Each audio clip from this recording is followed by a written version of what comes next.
Hey, what's up? How are you doing, guys? Welcome to Apple Tech Review.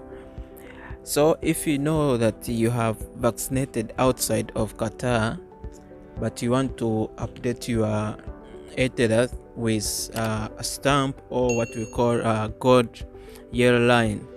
So to do this, I'm going to show you a simple tips and tricks how you can update your Ethernet, especially if you have already arrived here in Qatar, but to access most of the areas these days they want updated address. So to do this, you must have carried a certificate from your country, a certificate showing that you have received vaccination. So I'm going to give you 3 government emails where you can send your emails, where you can send your certificate.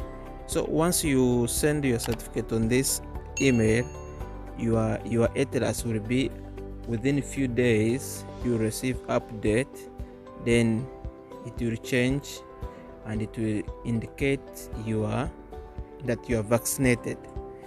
So I have put the emails in the description down below. If you watch this video and you want to update your address, you can check it down below. And if you have any comment, and you can just reach up to me by subscribing and leaving a comment. I'll be able to reply to you very soon. All right, thank you for watching. Catch you in the next one.